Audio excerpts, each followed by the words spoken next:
နွိုင်းစာပနဲ့ဟာလုံဘေးကိုသွားခဲ့တဲ့လောက်ကုန်ခဲ့ကိုညစီမိထားသူတွေနေဗီလေးပြုလုပ်ပြလိုက်ပါတယ်ရှင်ပထမဆုံးအနေနဲ့မြစ်စုတို့လေရင်လက်မှတ်ပေါ့နော်လေလက်မှတ်ကအသွားပြန်ဆိုလို့ရှိရင်စင်ကာပူကနေပြီးတော့ဟန်နွိုင်းရင်သွားပါပေါ့နော်ဟန်နွိုင်းသွားမယ်ဆိုလေလက်မှတ်ကအသွားပြန်300ကြာမယ်ပြီးမြစ်စုတို့ဟိုတယ်ကကြာတော့ညကို2ယောက်ကို$30လောက်ကြာမယ်ပြီးရင်ကိုကဒီတနေ့တာကားလေးပိုက်မယ်ဆိုလို့ရှိရင်ကားတစ်စီးမှာလူ4ယောက်လောက်စီးလို့ရတယ်ပေါ့နော်အဲ့ဒါလည်းပတ်ဖို့ဆိုလို့ရှိရင်တနေ့ကို$50လောက်ကုန်ပါမယ်ရှင်ပြီးရင်ကိုစားမတောက်မှာနဲ့အားလုံးပေါင်းစုစုပေါင်းလိုက်မယ်ဆိုလို့ရှိရင်$600ကျော်လောက်ကုန်ကြမှာဖြစ်ပါတယ်ရှင်သူနေရတဲ့အတွက်အချိန်သိပ်အများကြီးများတဲ့သူတွေအတွက်9ညအေး6ရက်ခီးစဉ်ကိုဟန်နွိုင်းစာပနဲ့ဟာလောင်ဘေးတို့ကိုလုံလောက်သွားလို့ရတဲ့ဟာလေးတွေကိုမြစ်စုကဗီဒီယိုလေးမပြပြသွားမှာဖြစ်ပါတယ်ရှင်။အောင်းဆုံးအနေနဲ့မြစ်စုကစင်ကာပူကနေပြီးတော့ဟန်နွိုင်းလာတာဖြစ်တဲ့အတွက်စင်ကာပူမှာပုံမှန်မြစ်စုလေးလက်မှတ်ကိုညဘက်ပိုင်းဝင်နေကြပါတော့ဒါပေမဲ့ဒီတစ်ခါညဘက်ဝင်လို့မရဘူးမနေ့ပိုင်းလေးရင်ကပို့ပြီးတော့ပို့ဈေးသက်သာတယ်ပေါ့နော်။အဲ့ဒါမြစ်စုကမနေ့9နိုင်လေးရင်နဲ့စီးလာတာဒီဟန်နွိုင်းကိုမနေ့17နိုင်ရောက်ပါတယ်ရှင်။လာဖို့အတွက်မြစ်စုမြန်မာနိုင်ငံသားတွေနဲ့ကတော့ဗီဇာလျှောက်စရာမလိုဘူးပေါ့နော်ဒီမှာမြစ်စုလိုဗီဇာရတယ်ပြီးလို့ဆိုလို့ရှိရင် immigration မှာတော့မိနစ်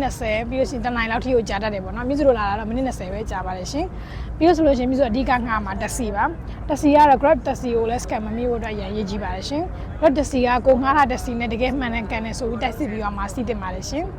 ်ပြီးတာနဲ့မြစ်စုတို့ဗမ်မီဥသစားပါတယ်ဗမ်မီကတော့သူရေးပေါ့နော်ဗီယက်နမ်ဟန်နွိုင်းရောက်လို့ဆိုလို့ရှိရင်ဖြစ်မနေ try နဲ့ရိုက်တဲ့ပါတစ်ခုဖြစ်တယ်ဗမ်မီဆိုတော့ပါမုတ်ပေါ့နော်ပါမုတ်ထဲမှာအသားညက်ထားတာပဲဖြစ်ပါတယ်ရှင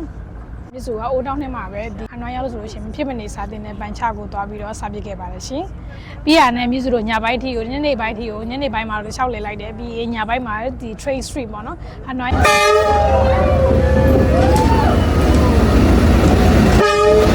သွားမယ်ဆိုတော့ကြိုသွားဖို့နည်းနည်းလေးကြိုသွားဖို့လိုတယ်။ဘာလို့ရထားချင်းကလည်းကိုကတိကျမသိရတာဖြစ်တဲ့အတွက်ဖြစ်ပါတယ်ရှင်။ပြီးရတဲ့ကိုကဆိုင်ရှင်ကိုခေါ်ပြီးလို့ဆိုလို့ရှိရင်ဒီနေရာရှိမရှိပေါ့နော်။အဲ့ဒါလည်းမေးကြည့်လို့ရတယ် train ချိန်တွေလည်းမေးလို့ရတယ်ပြီးရင်ကိုချိန်နဲ့ကိုအဆင်ပြေလို့သွားလို့ရပါတယ်ရှင်။ပြီးလို့ဆိုလို့ရှိရင်တို့စီမှာခုံထိုင်ကတော့မပေးရဘူးဒါပေမဲ့မြစ်စုတို့ကိုဒီရှိုးရည်လေးမှာတောက်တာနဲ့သူကခုံလေးလက်ကားပေးမှာဖြစ်ပါတယ်ရှင်။ပြီးရင် train လာတဲ့ခါမှာကိုဓာတ်ပုံလေးရိုက်နေလည်းဟန်နွိုင်းမှာ enjoy လုပ်လို့ရပါတယ်ရှင်။မြစ်စုတို့ trade street ကနေပြန်လာတဲ့ချိန်ကတော့8နိုင်ဖြစ်သွားပြီပေါ့နော်8နိုင်ဖြစ်သွားတဲ့ချိန်ဖြစ်တဲ့အတွက်မြစ်စုတို့ရဲ့ဒီစာပောက်ကိုသွားပါမြစ်စုညဘက်ဟန်နွိုင်းမှာမအိပ်ဘဲနဲ့စာပောက်တိုက်ရိုက်သွားမှာပေါ့နော်စာပောက်သွားမယ်ကည7နိုင်ဖြစ်တယ်အဲ့တော့ည7နိုင်ဖြစ်တဲ့အတွက်ကြားထဲမှာချိန်လေးနေတာနဲ့မြစ်စုတို့ဒီယထာ train street နဲ့မလှမ်းမဝေးမှာရှိရခန်းနိုင်ခန်းမှာပဲသွားပြီးတော့နှိပ်ဖြစ်ခံမျိုးရပါတယ်ရှင်အဲ့ဒါပြီးနောက်ပိုင်းမှာမြစ်စုအဒီကထွက်ပြီးရနဲ့တခါတည်းကားဂိတ်ကိုသွားပြီးတော့ကားဂိတ်ကနေမှစာပောက်ကိုဆက်ပြီးတော့သွားပြခဲ့ပါတယ်ရှင်မြစ်စုတို့စာပောက်ရောက်တဲ့ချိန်ကတော့မနက်9နိုင်ဖြစ်ပါတယ်ဟန်နွိုင်းကနေပြီးတော့မနက်ညဘက်7နိုင်ပေါ့နော်အဲ့မနက်9နိုင်မှာတော့မြစ်စုတို့စာပောက်ကိုရောက်ပါတယ်ရှင်ဟန်နွိုင်းကနေစာပောက်ကိုအချိန်က6နိုင်နီးပါးလောက်တော့ကြာပါတယ်မြစ်စုတို့အခုသွားတဲ့ချိန်ကမေလကုန်ဂျွန်လဖြစ်တဲ့အတွက်မိုးလေးတော့နည်းနည်းဖိုးဖွားလေးတော့ရွာတယ်ပေါ့နော်အဲ့အတွက်ကိုယ့်ရဲ့ကံပေါ်ပဲမူတည်ပါတယ်စာပောက်မှာရတူတို့အရင်ဆိုမရပါဘူးရှင်မြစ်စုတို့ဘတ်စကားမတိုင်ကနေမှတစင်ကိုယ့်ရဲ့ဟိုတယ်သွားခဲ့တယ်ဟိုတယ်ကတော့မြစ်စုတို့အားလေးချက်ကင်ဝင်လို့မရဘူးပေါ့နော်အားချက်ဝင်လို့မရပေမဲ့တို့စီမှာကိုဝတ်စားလဲအဲ့လိုမျက်နှာတစ်ပိုင်းလောက်လို့ရတယ်အဲ့ဒီကနေမှတစင်မြစ်စုတို့ကတော့ဒီ Sun Plaza ကိုသွားတယ် Sun Plaza မှာသွားပြီးတော့ဒီသွားဖို့အတွက်ပေါ့နော် Funicular သစီးတယ်ဒါပေမဲ့အဲ့ချိန်မှာ Funicular ကကြတော့သူကနည်းနည်းပြတ်နေတယ်ပေါ့နော်ပြတ်နေတဲ့အတွက်မြစ်စုတို့အချိန်ရင်းမရတာနဲ့မြစ်စုကက village ကိုရင်သွားလိုက်တယ်ကက village ကိုရင်သွားပြီးကက village မှာကမြစ်စု activity တစ်ခုရှိရပေါ့နော်အဲ့ဒါ rainbow slide ပါ rainbow slide လုပ်လို့ရတယ်ပြီးလို့ရှိရင်ကက village မှာကသူတို့ရဲ့ရိုးရာဝတ်စုံလေးတွေကိုပြီးတော့လဲဓာတ်ပုံလေးတွေရိုက်လို့ရတယ်အဲ့ဒါလေးတွေအရင်ကလှပါတယ်ကိုကတကယ်လို့ဟိုဓာတ်ပုံဆရာနဲ့ရိုက်ချင်တယ်ဆိုလို့ရှိရင်သူတို့မှလို့ဓာတ်ပုံဆရာနဲ့ရိုက်တဲ့ activity လေးဟိုမျိုးလေးလည်းရှိရပေါ့နော်ဒါကတော့ကိုယ့်ရဲ့ငါးကားပုံမူတည်ပြီးတော့သူတို့စီမှာဓာတ်ပုံရိုက်လို့ရပါတယ်ရှင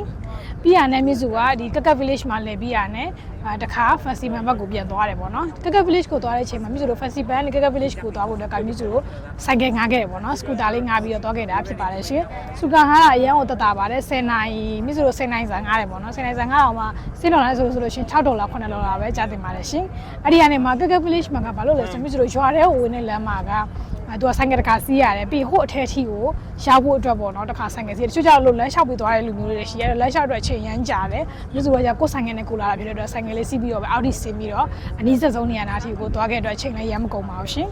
အဲ့ဒီကက village ကကိုမဝင်ခင်မှာပဲပထမဆုံးမြစ်စုတို့အဲ့ဒီမှာ rainbow slide ရင်စီးရ rainbow slide ကဝင်ဖို့အတွက်ကလည်းတက်ဝင်ကြီးတက်ပေးရတယ်ပေါ့နော်ပြီး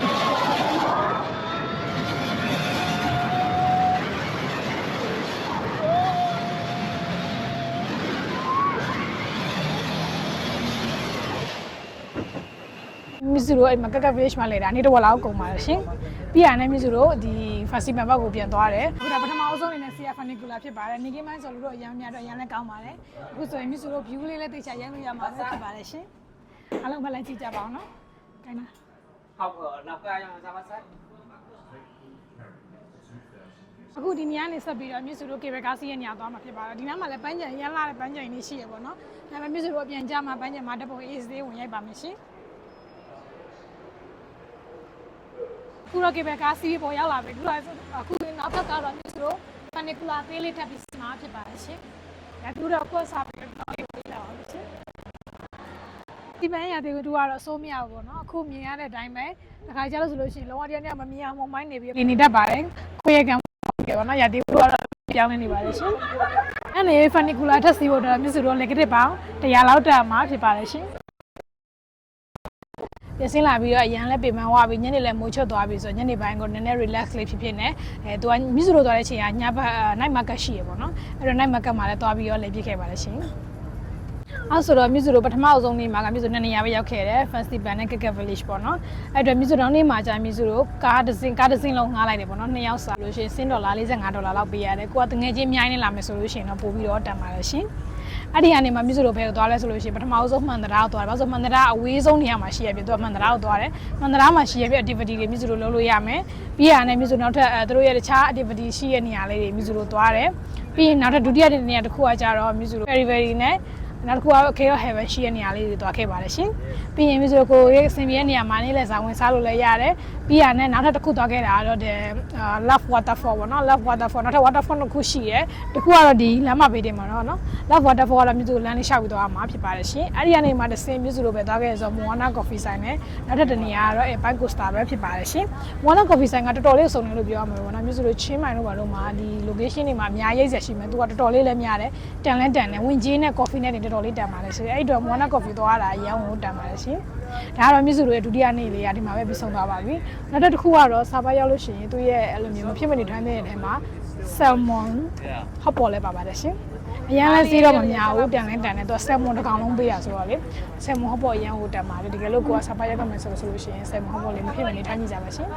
်စာပါမှာ2ရက်လဲပြီးနောက်မှာတော့မြစ်စုကညဘက်ကိုကားနဲ့ဟန်နွိုင်းဘက်ကိုပြန်ကူမှာဖြစ်ပါတယ်ရှင်နေရင်ဘက်ကိုလေချက်ရှိရတယ်အကုန်လုံးလဲပြီးသွားပြီဆိုတော့ညနေဘက်ကိုအချိန်ပြုံးနေနေမြစ်စုကတော့ဘီလက်ခုံမှာသွားပြီးဘီလက်လေးထိုးရင်အေးလေးတောက်ရင်လည်းခဏအချိန်လေးဖြုတ်လိုက်နေပြီးလို့ရှိလို့ရှင်စာပါမှာလည်းကိုက massage လုပ်ရှင်ဆိုလို့ရှင်လည်းရပါတယ်ရှင်အဲ့ဒါဘီယာနဲ့မြစ်စုကအဲ့လိုမျိုး dinner လည်းမစားပြတော့ဘူးပေါ့နော်စားပြပဲနဲ့ကားကေးကိုသွားတယ်ကားကေးကနေမှတစ်စင်ဟန်နွိုင်းကိုပြန်လာခဲ့ပါတယ်ရှင်ဟန်နွိုင်းမြစ်စုတို့ဟန်နွိုင်းပြန်ရောက်တဲ့ချိန်ကမနက်3 နာရီဖြစ်နေတဲ့အတွက်အစောဖြစ်နေတဲ့အတွက်မြစ်စုတို့ဟိုတယ်ရက်စာပြန်ငားရတယ်ပြီးရနဲ့မြစ်စုတို့ဟန်နွိုင်းမနက်မိုးလင်းတာနဲ့ဟန်နွိုင်းမှာရှိတယ်တိုးတောင်းထဲမှာရှိတယ်ပေါ့နော်တခြားဒီလေပတ်စရာနေရာအကုန်လုံးသွားတယ်သူတို့ရဲ့ဒီ photo spot ရှိတဲ့နေရာအကုန်လုံးလည်းသွားပြီးတော့လေပတ်ဖြစ်ခဲ့ပါတယ်ရှင်အဲ့ဒါနေပြီးတော့နောက်တစ်နေ့မနက်မှာတော့မြစ်စုတို့အခုဟာလောင်ပေးလာခဲ့တယ်ပေါ့နော်ဟာလောင်ပေးမှာဆိုလို့ရှိရင်သူက 3 မျိုး activity 3 မျိုးရှိတယ်ပေါ့နော်သူတို့ရဲ့တကယ် schedule 3 မျိုးရှိရယ်ပထမ cave ဒုတိယကျတော့သူတို့ဒီကျွန်းတစ်ခုသွားတာရှိရယ်နောက်တစ်ခုကကျတော့လှိမ့်လော်လာပေါ့နော်အဲ့ဒီအသုံးမျိုးကိုလုံးလုံးပြီးတဲ့နောက်ပိုင်းမှာမြစ်စုကဒီဟာလောင်ပေးမှလှည့်ပတ်ခဲ့တာပေါ့နော်ဟာလောင်ပေးသူကဒီကျွန်းနေမလိုက်ခင်မှာသူကဒီမြစ်စုတို့ဒီပလဲထုတ်တဲ့လုပ်ငန်းစီခေါ်သွားတယ်ပေါ့နော်ပထမအဦးဆုံးဒီပလဲထုတ်တဲ့လုပ်ငန်းခေါ်သွားစီမှာသူကပလဲတွေပါကိုယ်တိုင်လည်းဝင်လို့ရသလိုသူတို့ဘယ်လိုထုတ်လုပ်လဲဆိုတာကိုယ်တိုင်လည်းကြည့်လို့ခံစားလို့ရမှာဖြစ်ပါတယ်ရှင်ခဏရနေပြီးဟာနာမေးလာဖို့တော့ဆိုလို့ရှိရင်မြစ်စုတို့ကားကို3 နိုင်လောက်စီးရမှာဖြစ်ပါတယ်ရှင်အားလုံးပဲ view လေးကြည့်ပြီးတော့ကိုခီးသွားရတဲ့လူတွေလည်းအတွက်လည်းသုံးဝင်မယ်လို့လည်းမျှော်လင့်ပါတယ်ရှင်ကိုမြင့်စုရဲ့ဟန်နွိုင်းစာပါဟာမေးစင်ရဲ့ဟာလောင်ပေးပေါ့နော်အကုန်လုံးဒီခီးစီတွေအကုန်လုံးပေါင်းလိုက်မယ်ဆိုလို့ရှိရင်စင်းတော်လာနေဆိုလို့ရှိရင်တော့650လောက်ကြာတယ်မြန်မာငွေနဲ့ဆိုလို့ရှိရင်တော့30နီးပါးလောက်ကြာပါလို့ရှင်ဒီလိုမျိုးမြင့်စုတို့လိုမျိုးပေါ့နော်ကိုကအလုပ်တစ်ခုလည်းရှိရဲအချိန်ကြီးအများကြီးမရတဲ့လူတွေအတွက်မျိုးဆိုလို့ရှိရင်ဒီလိုမျိုး9ညအေး6ရက်ခီးနေဆိုလို့ရှိရင်လည်းလုံလောက်ပါတယ်ရှင်အခုလိုမျိုးကိုသွားချင်တဲ့နေရာလေးတွေကိုမြင့်စုရဲ့ဗီဒီယိုလေးကိုကြည့်ပြီးတော့လည်းစီးမြေသွားကြမယ်လို့လည်းမျှော်လင့်ပါတယ်ရှင်ကိုကြားတဲ့ချိန်မျိုးကြည့်လို့ရအောင်ဗီဒီယိုလေးကို save လုပ်တာပြီး like and share လုပ်တာပြီးလည်းမြစ်စုရဲ့ video လေးတွေကိုတွားပြီးတော့လုပ်လို့ရပါတယ်ရှင်အားလုံးပဲကျေးဇူးအများကြီးတင်ပါတယ်ရှင်မြစ်စုရဲ့ video တွေဆုံးဖြတ်ကျေးဇူးအများကြီးတင်ရှိပါတယ်ရှင်အားလုံးပဲတတားပါ